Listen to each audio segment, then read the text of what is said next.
Thanks, folks. Just before we start, head coach Ian Foster would like to say a few words. Yeah, just it was a pretty special occasion. All Black Springbok rivalry over the years has often generated moments like this. So it's we're intensely proud of the effort in that game. But I again want to thank South Africa for their contribution to what was a special occasion. The feeling in Ellis Park was amazing, and over the 2 weeks, the welcome we've had, but also the environments they've created have been amazing. So congratulations to them. We're really proud to have the Freedom Cup. It means a lot to us, and I think the performance that we saw today was a result of the last probably 2.5 weeks, where this group has reformed and reshaped a little bit, and couldn't be more proud of the effort of coming up here to altitude to have a game that was swinging around, was losable and winnable, but to finish strong over a mighty team in the home ground like this is a pretty great occasion for us. So, open to questions. Is this the character you were hoping to get from your team following what happened in Bombay last weekend? Sorry. I was asking, is this the type of character you were expecting from your team following what happened in Bombay last weekend? Well, I think I said I saw that character last week as well, and I've seen that character for the last 2.5 weeks with this All Black team. So, and we didn't get the bounce of the ball last week, and we didn't play well enough to win, and South Africa did. So, but sometimes it's not a dramatic change. It's just getting confident and getting used to playing together and dealing with the pressure, and that's what this group has done.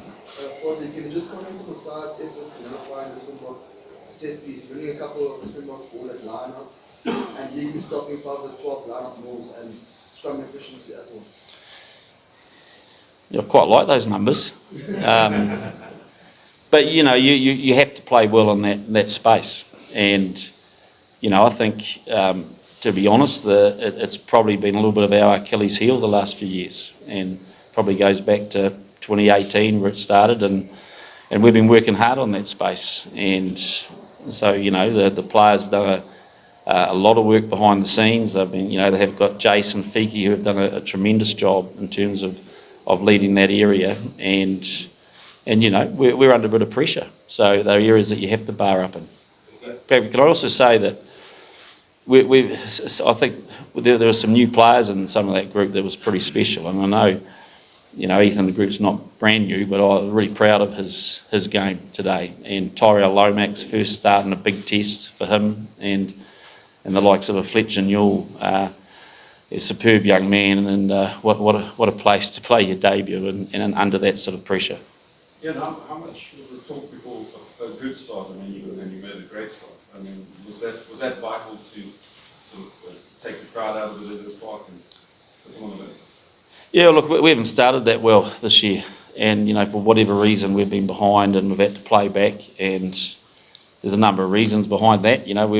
But today, and I think it was 0-0 there for a long time, wasn't it? But you could just feel that it was a real arm wrestle, wasn't it? And that's what South Africa's like, coming here, and you just got to bide your time. I felt the second half of each half, really, that was where we were targeting, particularly tired legs and the way we wanted to play, and I thought we reaped some rewards for that. Ian and obviously Sam as well. It's a question to both of you guys. You guys have been under immense pressure like over New Zealand, obviously the media as well. So what does this victory actually mean to you personally, Ian, and to you, Sam, as well? Well, the stress has been really good for me. I think I lost 1 kg the last 2 weeks, and maybe over the next week or two I might lose a few more. So it comes with the job. It has been pretty vicious. There's been a lot of onslaught, particularly from our New Zealand media, and they've got high expectations of us, and they've made that loud and clear. They've clearly come very, very strong at me as a person. Some of them have even called some of our selections pop guns, which I found quite insulting for players that give everything to play for their nation. And so that pressure has been strong. But it doesn't change the fact that through adversity, that's the best teacher for character. And we've stayed tight. Sam, do you as a captain as well? Or has it been you? Because I mean, you've also been, same as Ian, you've been under the pump as well. So what does it mean to you this week? Oh, it means a lot. Just immensely proud of the group through this last wee while, which has been tough. Sort of had to circle the wagons a little bit and focus internally, but I'm super proud of the belief. There's never been a question about the level of care within the group and the work ethic. That's right up there. But for us to be in a test match like that tonight under immense pressure, at such a hostile crowd, and in a game that goes back and forth and has moments, the belief and composure needs to be strong, and that's not always easy when you're coming off a run of a couple of losses. So to be able to produce that, I think speaks highly of the group as a whole. And on top of that, we're just stoked that we could put out a performance that we're proud of. George mentioned earlier when he was asked about something that went slightly wrong in the game, and that he said we should be careful not to be too outcomes based. He was talking about the process. So how do you feel about, in terms of where you are now with your team, looking forward about the process? How do you feel? Is that to me?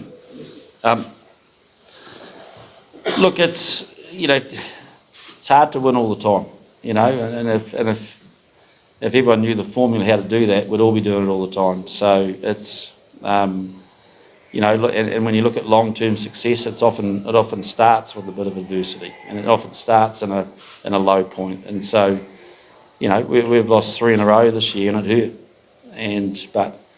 But all I keep saying, and I said it last week when I felt that last week was our best performance of the year, and I felt it was, because I just felt that we saw signs of our game, we saw signs of our combativeness. We missed a bit of the beat at the breakdown, but we've grown through that, and we're breeding a few young boys in here. We're breeding a few new combinations, and that takes time. But some people don't have patience, and I understand that, and I get the frustration. But inside the camp, that doesn't mean a lot to us. What means a lot to us is how we just pull together and work hard and keep growing the areas that we know we need to grow to perform. So, yeah. Sam, just in terms of the winning the game in the last 10 minutes at altitude, is that testament to your fitness or character on the side? Or what exactly gets you over the line at altitude in those last 10 minutes? Oh, a little bit of everything. Those are the moments where the legs are buggered, your lungs are burning. It's about working hard for your teammate and not wanting to let the guy beside you down, knowing that he's giving his absolute everything for you as well. It's a pretty cool feeling. You chose to start with Richie Moon. We saw the effect it had in terms of beating the South African match first. Can you talk to us about his impact of century, kick well, sidelines, as well as Aaron Smith's experience as well in improving those tapping passes that put away that rush effect?